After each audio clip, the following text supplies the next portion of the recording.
bringing our guests. We're joined with the one and only Laith Marouf. He is award-winning multimedia producer and media policy consultant focused on issues of liberation and decolonization from indigenous nations to Arab peoples and building broadcasting capabilities for misrepresented and underrepresented communities around the world. Laith, man, I am glad to see that you are safe. How are you doing? Good, good. Thank you very much, Jamal, for having me and for asking about my health. Thank you. Well, I always am because I can't look, I'm not there. And because I'm not there, I can't exactly put myself in the position. And yet I do get the sense of dread um, that's associated with being in that region of the world, especially with Israel doing what it's been doing. That's why I don't want to, I don't mean to overplay it. I'm just Yeah, glad you're safe. I have this tendency myself also to kind of belittle the situation I'm in. I go all the time on the front here, and I never wear flak jacket or a helmet, and all the journalists around me are usually wearing those. And it's not because let's say I don't want to ruin my hair or something, or I don't want to look bad in a flak jacket. It's just because I feel that I'm in nowhere any danger close to what people are in Gaza or other places, and I feel if I put those things on, I will just be like making myself and my safety look more important than those people. And I at the same time I also feel if I'm hit by a missile from a drone, it's not going to matter Mm, this helmet or this flak jacket. it's not going to I'd protect rather, you. yeah, I'd also rather die than live my life like lobotomized after or missing limbs in a way. Yeah. It's funny. I feel you on that. For the longest time, I wanted my job to send me to the next to see the battle in real terms. Because my feeling was, it's one thing having an opinion, looking at it perched so far away. It's another thing having an opinion when you could see it for yourself and you could feel some semblance of what the people feel when they're in that level of dread and not knowing. It's just like it's hard to understand if you're not part of it to understand, if that makes sense. So, no, Yes. Yeah. Like there's a huge difference between field work in journalism yes. and remote pundency, or analytical work, analysis work, and you add to it obviously that once you go to a place, you have no choice but to learn more about its history and so Exactly. on, which adds to the knowledge that you have in terms of your ability to analyze it. It forces you that the field work to do all of these things, and this is why although I have been a media personality and an revolutionary activist in the West for decades, I never put myself in a place until I'm here right now for the last six Mhm. years to take more space than the local people, right? Like Yeah. even when I was doing all this media work in Canada, in my time in Canada, I stuck to the issues of the diaspora in Canada. Mhm. Since I'm with them and part of them living their reality, therefore I am an expert. I didn't want to put myself in front of Palestinian, Syrian, and Lebanese journalists that are talking from the ground. But now I'm on the ground, so I feel I have the right to take a frontline position on the media on these issues. Tell me something. This was a deal that was worked out between the Lebanese government representing Hezbollah, the Lebanese government that didn't fire a shot in anger at an Israeli government that was committing a genocide in Gaza and that invaded southern Lebanon. Amos Hashstein was the envoy for the United States that was working with the negotiation team. Hashstein was an IDF soldier, dual IDF citizen, former IDF soldier, part of the same organization that had been murdering Palestinians and Lebanese indiscriminately. So I was always a little dubious about the deal that they enacted. Netanyahu immediately came out and said something to the effect of, this deal allows us to kill or to get engaged in a conflict anytime that we deem it necessary, and even went further and saying we didn't end the war. And so when you had the situation where even CNN was forced to admit that Israel had committed nearly 100 violations and was breaking the ceasefire deal, and you finally got to the point where Israel was accused of it, Hezbollah then fired off missiles also to make sure, hey, this was a deal, you're breaking the deal. Is it fair to say, is the ceasefire deal still in effect? And if so, how is it working in practice? Yeah, there was never a ceasefire. Look, this deal was signed by the Lebanese government and the French and American brokers. There's no direct deal between Lebanon and Israel because Lebanon doesn't acknowledge the existence of Israel as a state. And so this is why the Lebanese government is talking to the French and the Americans as the ones who signed the deal on, there is no deal between Israel and Lebanon. Same time, when we look back at what was happening in Lebanon just before the signing of this quote-unquote ceasefire, we see that the capital was being bombarded, the whole country was being bombarded, and we were at the edge of a full-out war because the Zionists were losing on the ground against Hezbollah in the south of Lebanon. It was 65 days or 66 days of their attempt to invade, and they couldn't move, beyond the first, few kilometers into the territory. So, and the government in Lebanon is not sovereign. It doesn't really represent the will of the people. There is no president. The prime minister is a caretaker prime minister, and the head of the military is appointed by the American embassy. Okay, the General Allen, Joseph Allen. And so, I think why Hezbollah allowed this to happen is twofold. One, because the propaganda of the pro-American side that are very small here in Lebanon claimed that Hezbollah got the country in this trouble. If they just stop firing, Israel would not destroy Lebanon or attack Lebanon or violate the sovereignty. The US and France can guarantee our sovereignty. That is the main propaganda of the puppets here in Lebanon. So by Hezbollah accepting this and then sitting back and watching as the Zionists not only violated the sovereignty 100 times, but killed now close to 20 civilians and are actually moving their troops inwards, invading more, as the Lebanese government and Lebanese army are just watching. That's what I thought. Okay. Yes. So now Hezbollah has debunked fully the propaganda of the tools of the West in the country. And when it starts defending the land again and going into a full-out war, it will be hard to convince anybody that Hezbollah is to blame. Because from this point on, Hezbollah will be defending Lebanese territory.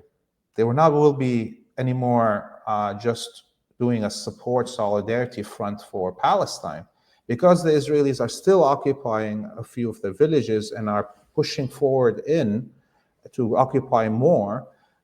Now Hezbollah will be acting as the sovereign in the country and defending Lebanese territory, and everybody will support it in the country. Yeah. what's wild about it is my thought was the way that the United States has engaged the entire way through. They've lied. So if Hamas wanted a deal, they would say, well, Israel, it's Hamas that's preventing a deal. It's Hezbollah that's preventing a deal. They would go to political links. So in the UN Security Council, they would say, well, this is a non-binding resolution, meaning they lied all the way through in defense of Israel. My thought was, if Israel did anything on the ground, whether it was bombing, whether it was breaking the ceasefire, the U.S. will not be an honest guarantor of that ceasefire. And so, as you were pointing out, Israel seems to be getting itself in position with this notion that Hezbollah has to disarm or to move back.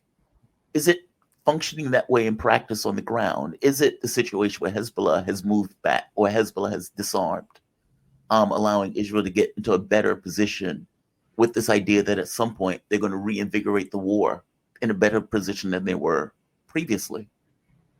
Look, what the Israelis agreed upon is 1701, UN Resolution 1701, which is really a declaration of defeat from 2006, acceptance of defeat by the Israelis. And so why Hezbollah didn't make a big deal about it? Because if the Israelis, after 66 days, 67 days of bombardment of Lebanon and attempted invasion, accept to go back to the status quo of 2006, that's another declaration of defeat by the Israelis. I see. And so from a point of view of just let's look at what's written. Now, obviously, Hezbollah knows that the United States is a dishonest broker, and the French are a colonial power, former occupiers of Lebanon again, and they gave the Hula Valley and much of the north of what is now Israel or Palestine before, it was a giveaway from France to the British occupation of Palestine in the 1930s. So they know that even the French would want to give away territory of Lebanon for the Zionist colony.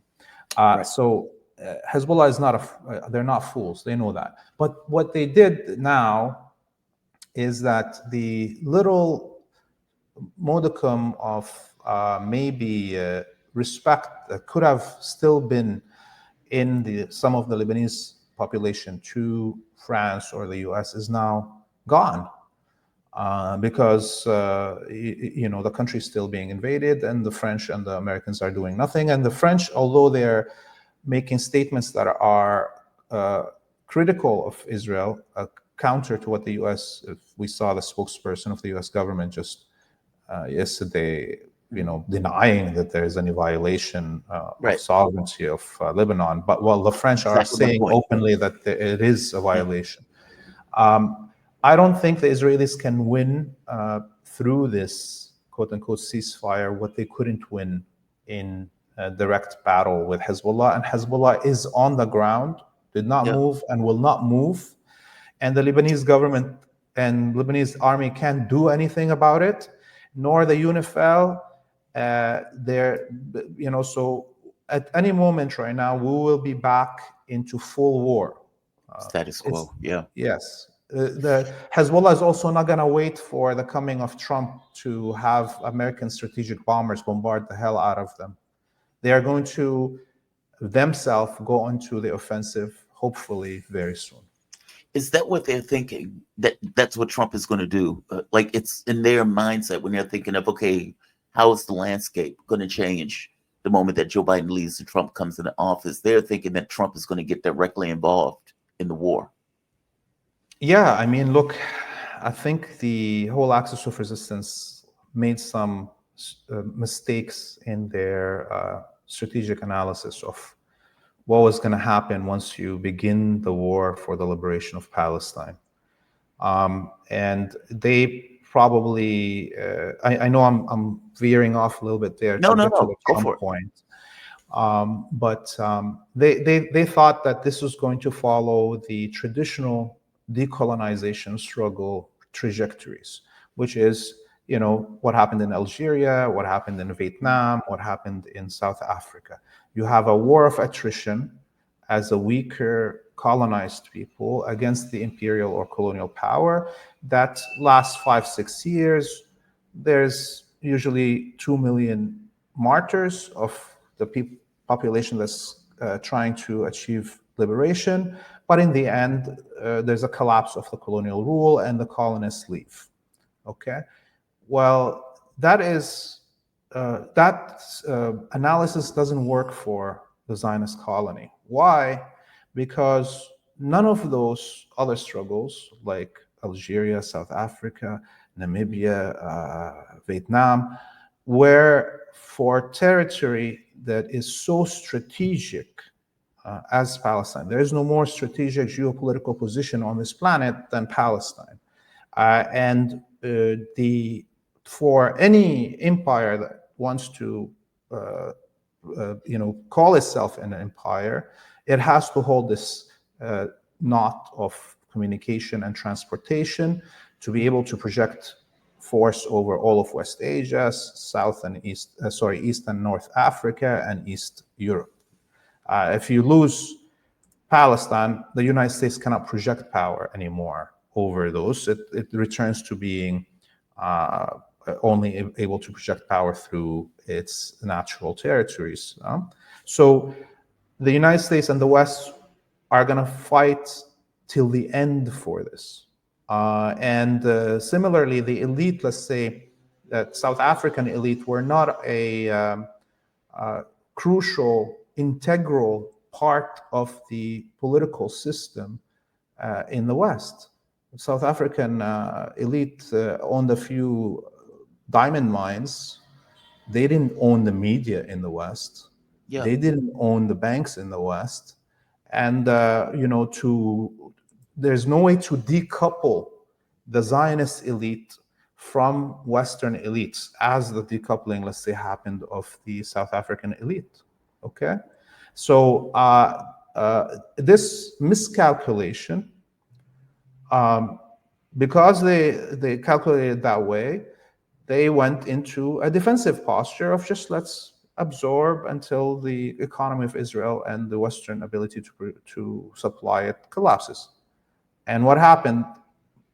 All the political and military leadership of much of the axis of resistance was assassinated because of that. So now they need to, especially now that we're getting to this stage that Trump is going to get into power. He promised to make anybody and everybody pay hell if the Israeli prisoners of war are not released before his inauguration on January 20th. It's clear that Netanyahu will want to now open as much fronts as possible on his terms, as he did with Syria, and distract and overstretch the axis of resistance to be ready for Trump to come into power and bomb Iran on behalf of Israel. So if the axis of resistance stays in this defensive posture, we may find the Ayatollah assassinated. We may find the President Assad of Syria assassinated. We may find Abdel Malik al-Houthi of Yemen assassinated. And we may find a total destruction of Iran because of this defensive posture.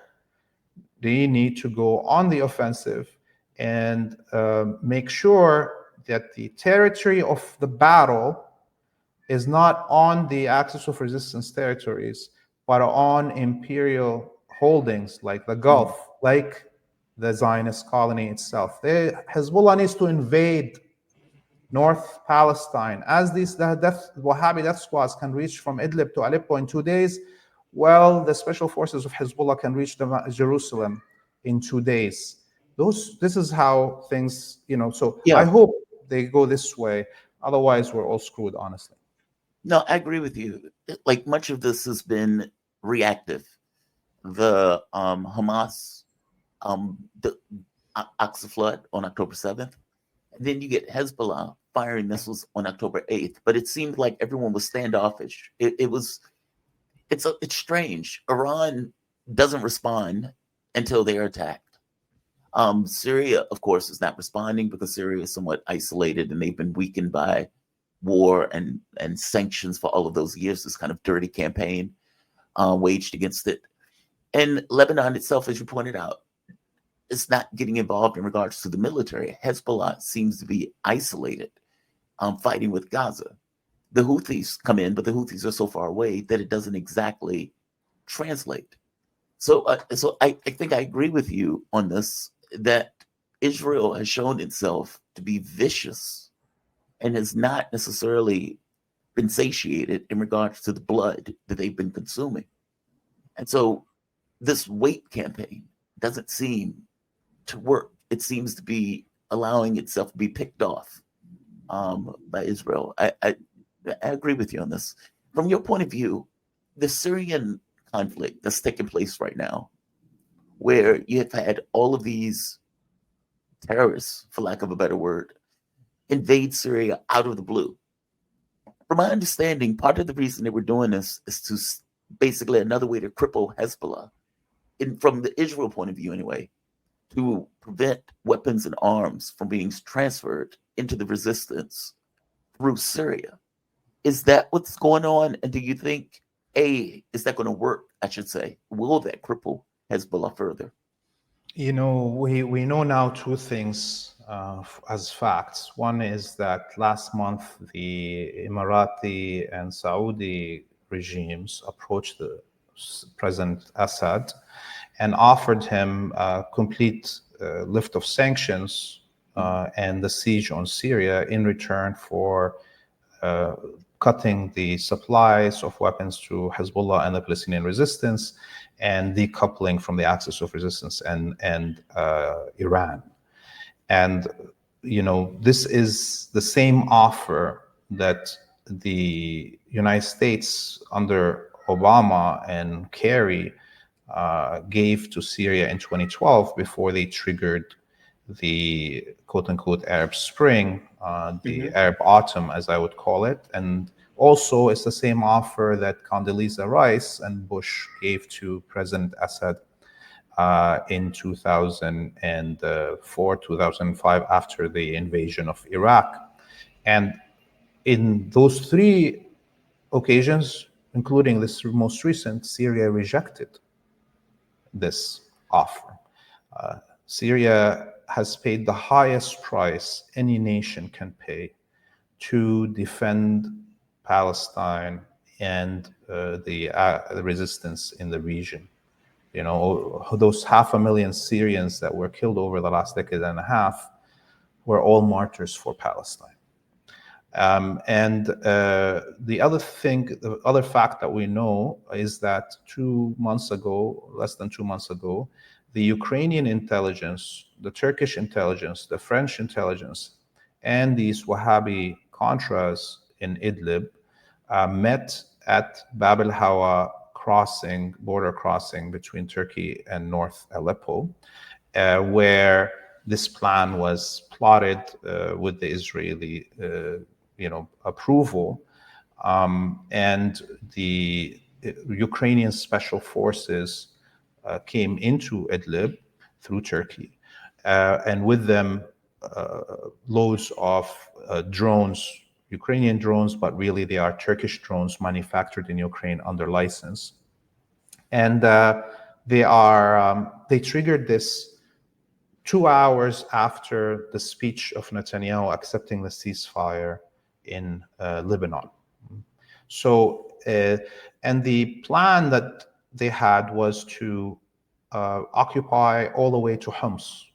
And Homs is, once you have it, you block basically the north route into Lebanon, into the Bekaa Valley for weapons smuggling, and you start going up the mountains, the Qalamoun Mountains, and you can blockade Damascus from the rest of Lebanon. That was the plan in 2012, 2013, and the Syrian government and Hezbollah, fought a bone-crushing war in both the Al-Qusayr in Homs, which is kind of the mouth that opens into the Bekaa Valley, and in the mountains between Beirut and Damascus on the Qalamoun Mountains that, so what they were trying to do is recapture those territories that they lost in that war, and that would have blockaded Hezbollah, of course. And once Damascus is cut off from any sea route, also, the country doesn't exist, Syria, once you do that.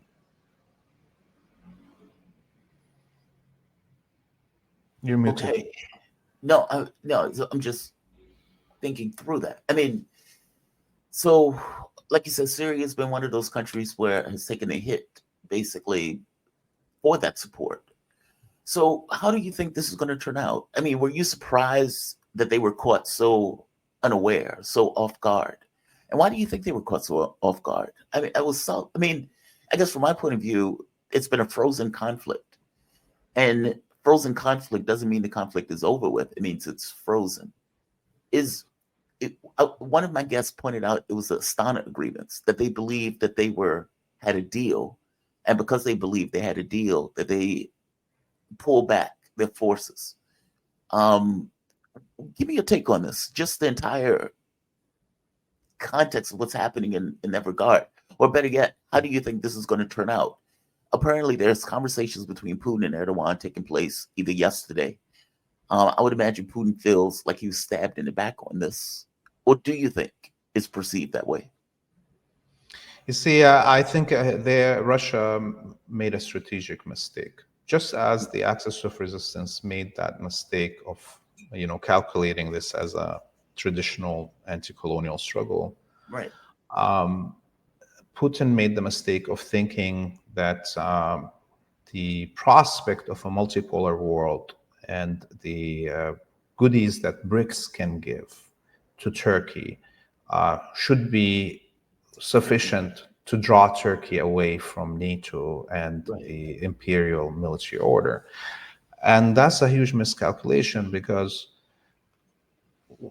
Turkey doesn't only host a huge amount of American troops on the ground, but it also hosts American nuclear weapons.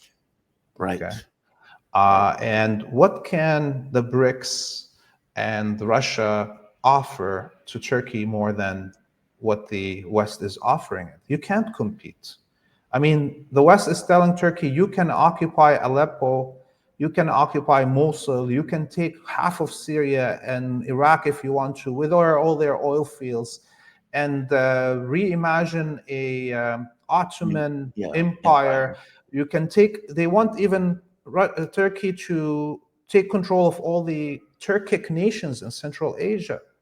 The Uzbekistan, Turkmenistan, all of that, all the way to the Uyghurs in Xinjiang, in Xinjiang, in China. So it's a reimagination. The West is telling Erdogan, you can be the new Mongol horde, because this is originally Turks. There is no such thing as Turkey, by the way. Turkish people in Minor Asia, Asia Minor, came from Central Asia with the Mongol hordes. Okay. Oh, I see. That's why you said that. Okay. Yes. I didn't know that. Yes. So they're telling him you can have a new Khanate, not only a new Ottoman empire that never ruled Central Asia, but they're telling him you can have a new Mongol Khanate. Okay. So Erdogan's motivation is territory. This belief that he can get parts of Syria. Because even in negotiation, when Putin was speaking to Pezeshkian, they pointed out Turkey has to be a part of this conversation. So even though, they know he stabbed him in the back, they know he broke the Astana agreements, he is still a fact of life that they have to work with. And so it's the thought that in his mind, he's going to get parts of Syria. He's going to be able to establish or take parts of Syria. Is that the thought? Oh, yes. I mean, he has this project of Turkic civilization, and he has the project of Ottoman revivalism. And, he has a battle with Iran. This is why it's hard to understand the strategists in the axis of resistance or Russia, how they are making these mistakes. I mean, he has a battle with Iran specifically in control of the Levant, the greater Syria area. And given that Iran has support and influence over all the Shia populations in Iraq, Syria, and Lebanon, he's trying, the promise of Obama originally was that Turkey could have control of the Muslim Brotherhood and control all of the Arabic world. Yeah. If all the republics, the Arab republics that escaped colonialism after World War II, are recaptured. And that plan failed because the Saudis and the Wahhabis saw themselves as and Israel with them, saw themselves as the legitimate rulers of the Arabic region, that they gave the most services to the empire over the last 80 years. And they revolted against Obama and unleashed the Wahhabi death squads across the Arabic world. That was kind of like the revolt within the imperial order, or the ongoing civil war, really, within the imperial order between the liberal wing and the conservative wing, that is on the ground, showed in this at the edges of the empire as the battle between the Wahhabis and the Muslim Brotherhood, the Zionists on one hand, and the Wahhabis or between the Obama the Democrats versus the Trump Republicans. Okay. So, you look at it now, and Erdogan is captured in his mind Aleppo, and they flew the Turkish flag over Aleppo. Wow. And so Wow. and you look at the Ottoman Empire, there was nothing important in what we now call Turkey except Istanbul. And then it was Aleppo and Mosul, the two cultural and commercial hubs. Okay. And his plan is to at least occupy Mosul in Iraq and Aleppo in Syria, to begin the reprojection of that Ottoman depth into the rest of the Arabic world. What do you think the conversation between him and Putin was about? I would love to be a fly on the wall for that conversation. Meaning, I know the readout. I've read the readout in regards to what they say.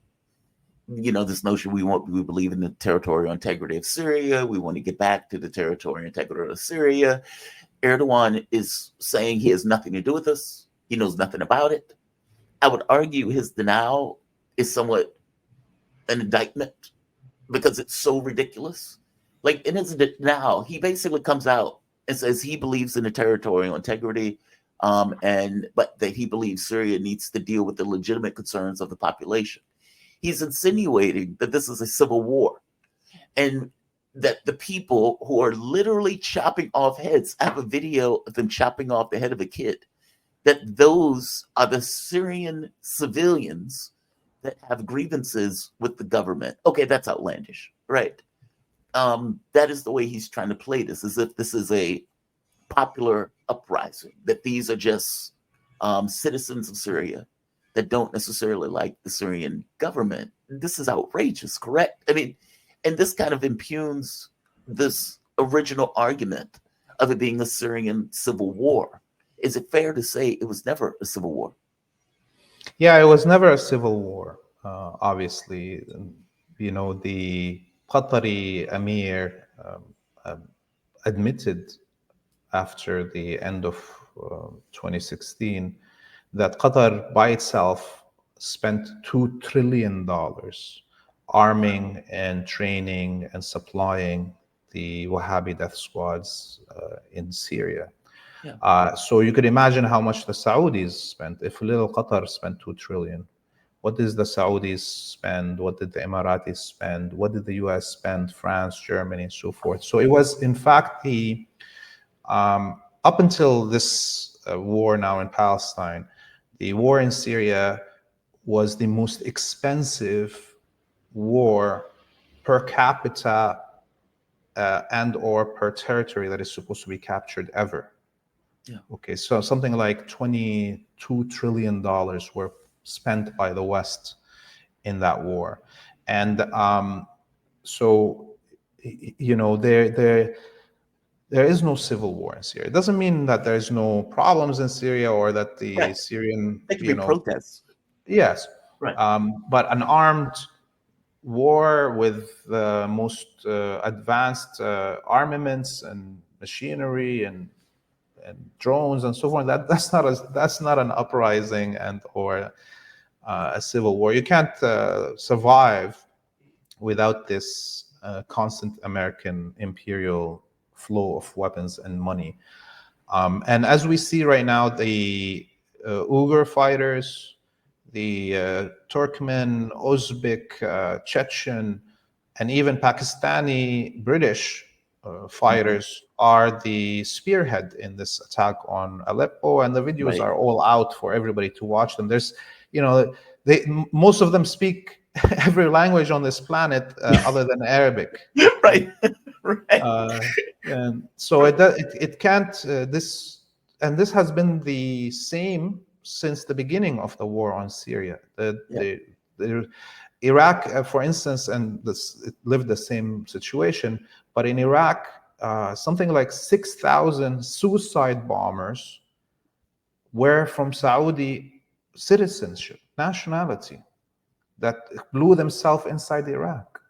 Wow. So you could imagine overall how this war is clearly a mercenary war. And you know what? You look at what Turkey is doing in Syria right now. It is the traditional way of war of even the Ottoman Empire. The Ottoman Empire didn't have a standing army. It had the Janissaries, which were slaves and mercenaries. Okay? And as we see, Turkey is still now working in that same modem, the Janissaries of these enslaved and or mercenaries fighting its wars again.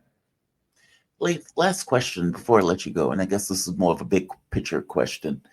I look at this and I consider it a global conflict, and that each area is a front in that conflict, whether it's Georgia and them trying to overthrow the government in Georgia with the Maidan 2.0, whether it's in Ukraine, where they're using proxies to try to, go after the Russian government, whether it's Taiwan, in an effort to this one China policy where they're getting rid of, or whether it's here in the Middle East with this battering ram of them trying to take down the Assad government to go after Russia and Iran. All of these conflicts originate in the same, let's say, from the same thing, this notion of trying to maintain control of Western power. Why do you think that this has gotten so aggressive now, this full court push by this kind of globalist hegemonic force of the West that seems, I would argue, losing its legitimacy, and for that matter, losing its power, not being able to show its power, for example, in Ukraine? Is this the birth of a multipolar world? Is that what's going on? Is that's why they seem to have gotten desperate and spread out the battlefield in such a way, in such an overt measure? Give me your take on this. Or do you think I'm getting this wrong? No, you're getting it perfectly right. In fact, I would argue that we're already in the midst of a world war. Mm-hmm. And the world war started with the war of Syria in 2012. Mm-hmm. And that was the first battlefield that you saw the Russians and the Americans jointly on. Okay. And the furthest point of the expansion of the empire was with the capture of a third of the territory of Syria and the capture of all of Ukraine with the Maidan. Okay.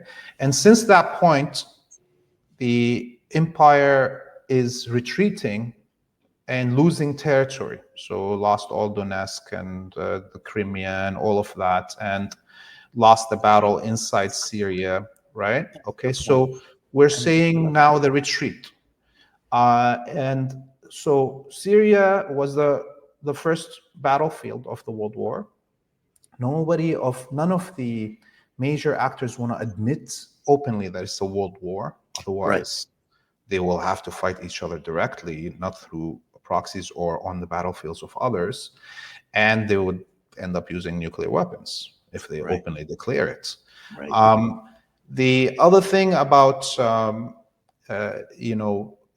the situation that we see playing out right now in Western Asia is, look, the original plan of the empire at the collapse of the Soviet Union was to take out its three main competitors left on the playing field, which were China, Russia, and the Axis of Resistance.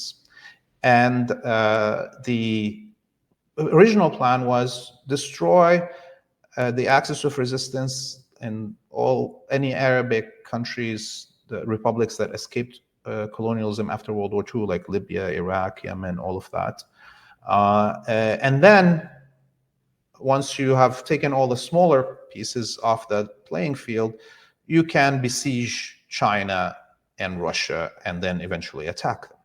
But what happened is that the empire got stuck in the quicksands of the Arabic world, and the Arabic people are so stubborn, they're willing to die in mass, but never be slaves of another people, and they fought like hell. And the American empire was, instead of going with this, being able to achieve its plan in 7 years, or less, to do that, and then to rush to surround China and Russia, they were stuck there for 30 years. And in those 30 years between 1990 and now, China managed to become the #1 economic power in the world because it was not attacked, because it was able to spend money on infrastructure and building its nation instead of on weapons and a defense and war. And also Russia managed to come out of the the decade of nasty mafias that were beholden by the West with the coming of President Putin and reviving its military power. And so, although the US wanted to finish off the Arabs and the Muslims before they go to attack Russia and China, the clock was ticking. So they started the Ukraine war, even though they didn't finish the Axis of Resistance off. And they because of the time clicking, they can't wait. Even if they wanted to, they had no choice but to. But this, as we see, they're overstretched. They were not able to do two fronts. And as we see them now, they're gonna, with Trump, he's saying, let's stop the war in Ukraine, at least to get rid of the Arabs and the Muslims, Right. put all our force on that, and then we can go deal with China and Russia. And that's what's happening. And Russia, if they're smart now, and I think they are, and China, they should put all their money and weapons into making sure the Axis of Resistance defeats the empire. Otherwise, they will find themselves standing alone. Well, they do seem to be, Russia does seem to be putting forces in Syria, and they fired the guy that was in charge of the defense of Syria at this point. They seem to be getting more aggressive with it. Laith, man, thank you for this. I always appreciate you joining me. I always get something out of your explanation of the stuff, and I agree with you wholeheartedly. Laith Marouf. Great to be with you tomorrow. He's award-winning multimedia producer and media policy law consultant focused on issues of liberation and decolonization from indigenous nations to Arab peoples and building broadcasting capabilities for misrepresented and underrepresented communities around the world. Thank you, man. Be safe. You have a good one. You too.